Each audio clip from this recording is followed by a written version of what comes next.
Lying down on a large branch in a great tree, I took a bite of fruit.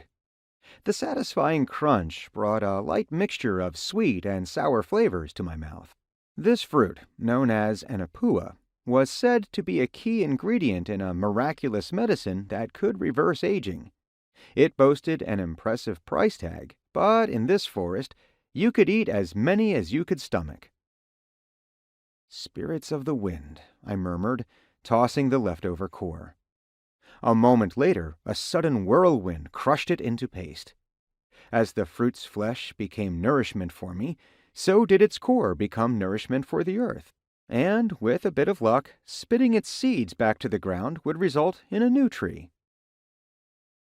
As I yawned, a bird fluttered down from the sky to land on my chest, happily chirping away. I stretched a finger out toward it, and it snuggled up to my hand like a spoiled pet. It knew full well that I would never hurt it. It knew I was a member of a people that lived in harmony with the forest, an elf. To be specific, I was a high elf, a type more in tune with the spirits. But as far as the forest-dwelling peoples went, there wasn't much of a difference between us. Both elves and high elves rarely changed. They were largely immutable.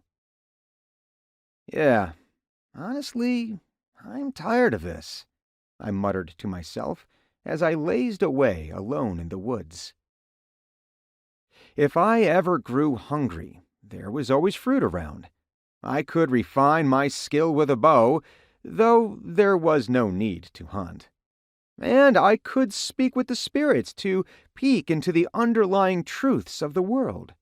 For those desiring slow, peaceful days, the lifestyle of an elf was more than they could ever wish for, but after 120 years of it, I had had my fill. Technically speaking, I was probably closer to 150 years old, but I wasn't really self-aware until about 30 years old, so I could only start counting from then. Of course, other elves and high elves had no complaints about their way of life. They were fully satisfied to live alongside their beloved forest. After all, they had never experienced anything different. The idea that another way of life was possible hadn't even crossed their minds. However, though I was born in the forest depths and had never once left its bounds, from the moment I was self-aware, I had known of another life. Yes, I had been reincarnated,